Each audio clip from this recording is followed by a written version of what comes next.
தெரியலிங்கன்னா CBI விசாரணைக்கு கூப்பிடுறாங்க. திரு விஜய் அவர்கள் விசாரணைக்கு போயிருக்கிறாங்க. சம்மன் கொடுத்துருக்குறாங்க. போய் எல்லாருமே அவங்க கருத்தை சொல்ல போகிறாங்க. ஒரு சம்மன் கொடுக்குறனால யாரும் குற்றவாளி ஆக போவது கிடையாது. அதனால் முறைப்படி சம்மனுக்கு முறைப்படி அவங்க ஆஜராகிறாங்க. இதில் நான் எதுவும் உள்ளே புகுந்து நான் கருத்து சொல்ல விரும்பலை. 4 முனை போட்டி இருக்கக்கூடிய தேர்தல் தமிழகத்தில் 4 முனை போட்டி பார்த்து ரொம்ப நாள் ஆச்சு. அண்ணன் சீமான் அவர்களும் தயவு செஞ்சு அப்படியே லைட்டாக யாரும் எடை போட வேண்டாம். அதனால் ஒரு ஓட்டு முக்கியம், ஒரு கட்சியும் முக்கியம். கூட்டணி வாய்ப்பு கிடைக்கும் பொழுதெல்லாம் பலப்படுத்தும். அதுக்காக கூட்டணி பலமாக இல்லையா அப்படிங்கிற அர்த்தம் கிடையாது. இப்போ இந்தியன் கிரிக்கெட் டீம் மாதிரி நல்லா இருக்குது. ஒரு பெட்டர் பிளேயராக இருந்தால் அவங்களே 11க்குள்ளே கொண்டு வாங்க. அதனால் நல்ல நல்ல பிளேயர் கிடைக்கும் பொழுது டீமை நம்ம ஸ்ட்ராங் பண்ணுறதுக்காக அந்த டீமில் வீக்கான பிளேயர்ஸ் இருக்கிறாங்கன்னு அர்த்தம் இல்லை.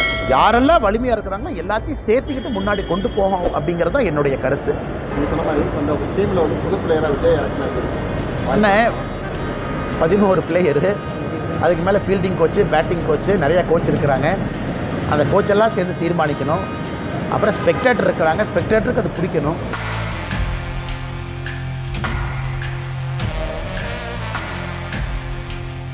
சார், இன்னைக்கு தாவேக தலைவர் விஜய் சிபிஐ விசாரணைக்கு டெல்லிக்கு போகிறாரு. இது அரசியல் களத்தில் என்ன தாக்கத்தை ஏற்படுத்தும் நினைக்கிறீங்க? தெரியலிங்கன்னா சிபிஐ விசாரணைக்கு கூப்பிடுறாங்க. திரு விஜய் அவர்கள் விசாரணைக்கு போயிருக்கிறாங்க. சம்மன் கொடுத்துருக்குறாங்க. போய் எல்லாருமே அவங்க கருத்தை சொல்ல போகிறாங்க. ஒரு சம்மன் கொடுக்குறனால யாரும் குற்றவாளி ஆக போவது கிடையாது. நமக்கு சம்மன் கொடுக்குறாங்க, போகிறோம், சில வழக்குகளை பேசிட்டு வர்றோம், அதெல்லாம் ஓகேங்கண்ணா. அதனால் முறைப்படி சம்மனுக்கு முறைப்படி அவங்க ஆஜராகிறாங்க. இதில் நான் எதுவும் உள்ளே புகுந்து நான் கருத்து சொல்ல விரும்பலை. விரும்புகிறீங்களா? ஆனால் தேசிய ஜனநாயக கூட்டணி பொறுத்தவரை வலிமையாக இருக்கும்னு நினைக்கிறேன். இந்த எலெக்ஷன் ஒரு சாதாரண ஒரு எலெக்ஷன் கிடையாதுங்கன்னா, ஒரு மிக வித்தியாசமான ஒரு தேர்தல். 4 முனை போட்டி இருக்கக்கூடிய தேர்தல் தமிழகத்தில் 4 முனை போட்டி பார்த்து ரொம்ப நாள் ஆச்சு. அண்ணன் சீமான் அவர்களும் தயவு செஞ்சு அப்படியே லைட்டாக யாரும் எடை போட வேண்டாம். கொள்கைக்காக ஒரு மனிதன், அந்த கொள்கை எனக்கு பிடிக்குமோ பிடிக்காதோ அது ரெண்டாவதுங்கன்னா, கொள்கைக்காக ஒரு மனிதன் துணிச்சலாக நின்றுக்கிட்டே இருக்கார். கேண்டிடேட்டை போட்டுக்கிட்டே இருக்கார். தேர்தலுக்கு தேர்தல் நிற்கிறாரு. லோக்சபா தேர்தலுக்கு அவருக்கும் அந்த கட்சிக்கும் தேர்தலுக்கு சம்மந்தமே இல்லைனா கூட 8% ஓட்டு வாங்கியிருக்காரு. அதுவும் ஒரு ஸ்ட்ராங் 4th ஃப்ரண்ட். விஜய் அவர்கள் ஸ்ட்ராங்காக அவங்களுக்கு களத்தில் வந்திருக்கிறாங்க. எல்லா இடத்துலையும் தொண்டர்கள் இருக்கிறாங்க. அதே நேரத்தில் தேசிய ஜனநாயக கூட்டணியை பொறுத்தவரை அனுபவமும் இருக்குது, வலிமையும் இருக்குது, மோடி அவர்களுடைய ஆசீர்வாதமும் இருக்குது. மிக வலிமையான ஒரு கூட்டணி களத்தில் இருக்குது. திராவிட முன்னேற்ற கழகத்தையும் சாதாரண இடப்படக்கூடாது. இந்தியாவில் இருக்கக்கூடிய பிராந்திய கட்சிகளில் ஓல்டஸ்ட் பொலிட்டிக்கல் பார்ட்டி, 1949 ஆரம்பித்த கட்சி, பல முறை வெற்றி தோல்விகளை பார்த்த கட்சி அவங்களும் இருக்கிறாங்க. ஸோ தமிழக மக்களை பொறுத்தவரை எப்பொழுதும் இல்லாத அளவுக்கு இந்த 4 முனை போட்டி என்பது வலிமையாக பலமான ஒரு போட்டி. அதனால் ஒரு ஓட்டு முக்கியம், ஒரு கட்சியும் முக்கியம். கூட்டணி வாய்ப்பு கிடைக்கும் பொழுதெல்லாம் பலப்படுத்தும். அதுக்காக கூட்டணி பலமாக இல்லையா அப்படிங்கிற அர்த்தம் கிடையாது. இப்போ இந்தியன் கிரிக்கெட் டீம் மாதிரி நல்லா இருக்குது. ஒரு பெட்டர் பிளேயராக இருந்தால் அவங்களே 11க்குள்ளே கொண்டு வாங்க.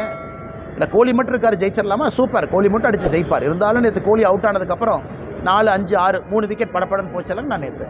அதனால் நல்ல நல்ல பிளேயர் கிடைக்கும் பொழுது டீமை நம்ம ஸ்ட்ராங் பண்ணுறதுக்காக அந்த டீமில் வீக்கான பிளேயர்ஸ் இருக்கிறாங்கன்னு அர்த்தம் இல்லை. யாரெல்லாம் வலிமையாக இருக்கிறாங்களோ எல்லாத்தையும் சேர்த்துக்கிட்டு முன்னாடி கொண்டு போகும் அப்படிங்கிறது தான் என்னுடைய கருத்து. அதை யாராச்சும் இல்லை இவங்க இருந்தனால தான் இப்போ வலிமை இல்லாதனால உங்களை கொண்டு வரேன்னு சொல்கிறீங்களா? அப்படி இல்லை. எவ்வளவுக்கு எவ்வளோ வலிமையாக இருக்கிறோமோ 4 முனை போட்டியில் அவ்வளோக்கு எல்லாத்துக்கும் நல்லது.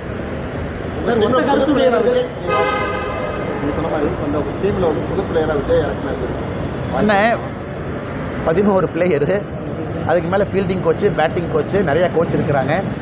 அந்த கோச்செல்லாம் சேர்ந்து தீர்மானிக்கணும். அப்புறம் ஸ்பெக்டேட்டர் இருக்கிறாங்க, ஸ்பெக்டேட்டருக்கு அது பிடிக்கணும். ஏன்னா கிரிக்கெட்டுங்கிறது வெறும் 11 பிளேயர் ஆடிட்டு வந்தால் மட்டும் அழகு இல்லைங்கண்ணா. அந்த 11 பேரை பார்க்குறதுக்கு 1 லட்சம் பேர் போய் கைத்தட்டினா தான் அழகு. யார் சேரணும், யார் பிரியணும் அப்படிங்கிறதுக்கெல்லாம் பொறுத்திருந்து பார்ப்போம். காலம் தான் பதில் சொல்லும். திமுக அதிமுக முன்னாள் அமைச்சர்கள்லாம் சொல்லிட்டு இருந்தாங்க.